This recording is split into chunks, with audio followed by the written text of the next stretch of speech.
In the heart of medieval France, when winter winds howled like wolves, a story of chilling injustice began within the stone walls of Castle Montclair.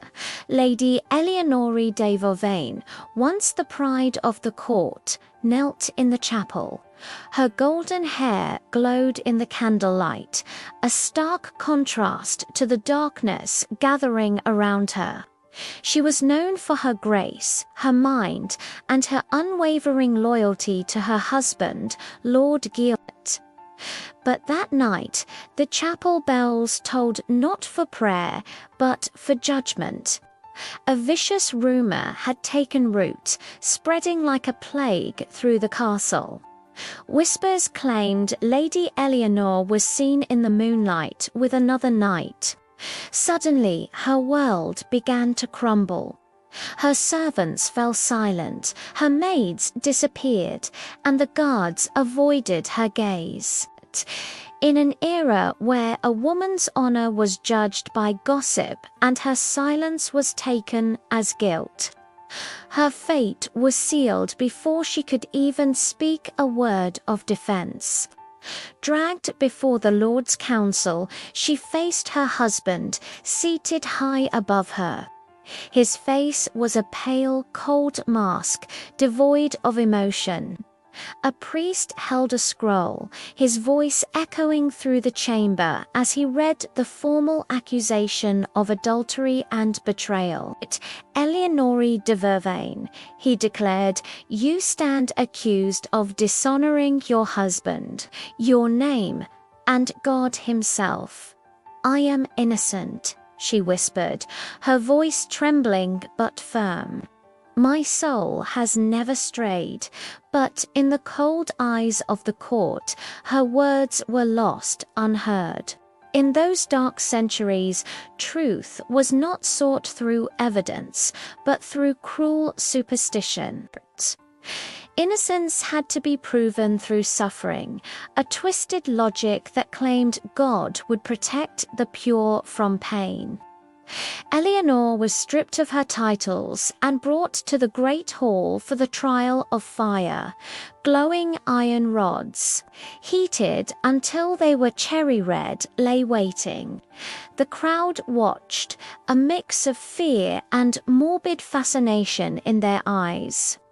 The priest raised his hand, his voice booming over the silent hall. If her hands remain unburned after 3 days, the Lord declares her innocent. She reached out, her hands trembling as the searing heat licked at her skin. The pain was beyond imagining, a white-hot agony that stole her breath and silenced her screams. She collapsed, and the court merely murmured prayers. 3 days later, her hands were blistered and swollen. The verdict was delivered. Guilty. Declared guilty. Eleanor was not executed but taken to an abbey dungeon, a place they called the Chamber of Confession. Here, monks believed that pain could purify a fallen woman's soul. Her cell was a damp, cold hollow carved from rock, where dripping water marked the slow passage of her despair. Every dawn, a monk named Father Matthew would visit. He spoke softly, his tone a strange blend of compassion and command. Confess, my child, he would urge, redeem your soul before it is too late. I have nothing to confess, she would reply, her spirit unbroken. I loved only my husband. He would sigh, dutifully recording her defiance. Then we must help you remember. For days she endured relentless questioning, her mind pushed to the brink of exhaustion. They told her God demanded her confession, that her pain was a divine gift, that admitting guilt was her only path to heaven. But Eleanor held fast. She began to pray. not for her own salvation, but for all the women whose voices had been stolen by silence and fear. When spring finally arrived, it brought with it a cruel spectacle, her final sentencing. The people of Montclair filled the courtyard as if for a festival. Banners flew, drums beat, and merchants sold bread to the eager crowd. From a high balcony, Lord Guillaume watched, his face concealed by a black hood, his eyes offering the only hint of a flicker, was it regret or fear of appearing weak?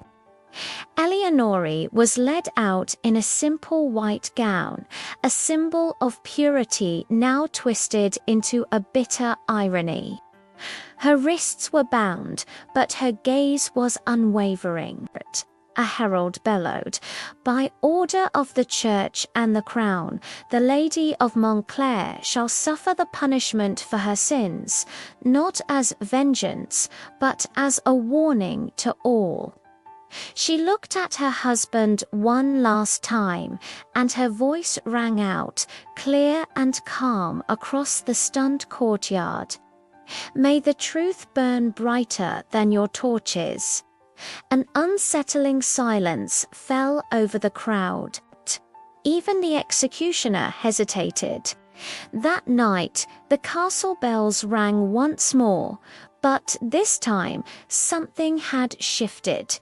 They rang not for her death, but for the birth of her legend.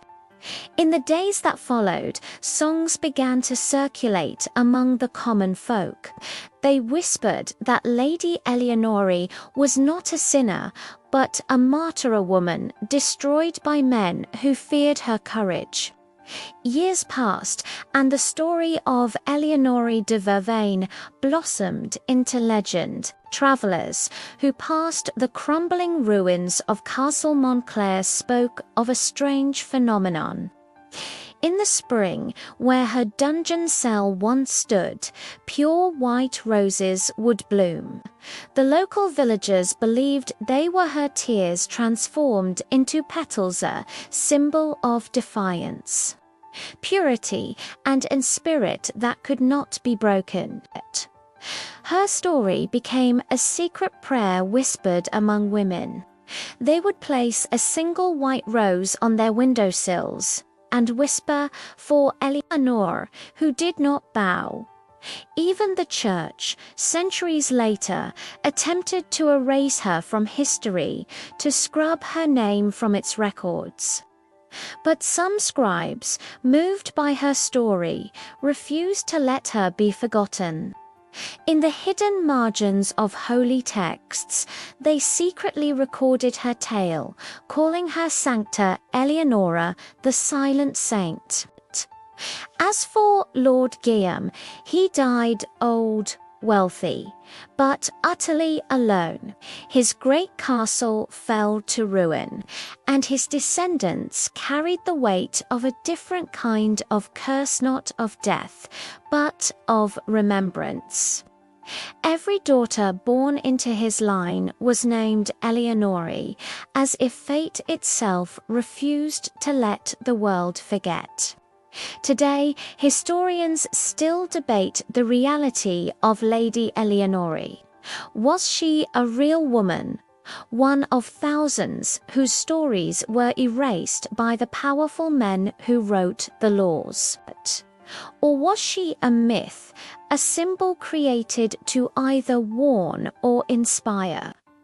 For the people in the shadow of Montclair, her truth didn't need dusty parchments or official records. It lived in the wind that swept through the ruins, in the petals of the white roses, and in every quiet act of rebellion against injustice. Ultimately, her legacy was not the punishment she suffered, but the incredible courage she showed. And in that courage, countless others found the strength to stand, to speak, and to remember. The world has changed, but the echoes of the past remain. When we look back at these dark chapters of history, we are reminded that they were driven not by justice, but by fear. And in the story of Eleanor, we see that even in the deepest darkness, a single voice, a single act of defiance can shine for centuries. Her body was bound in chains, but her spirit became the white rose that no fire could ever destroy. Thank you for watching. If this story moved you, please like, share, and subscribe for more tales from history's hidden corners.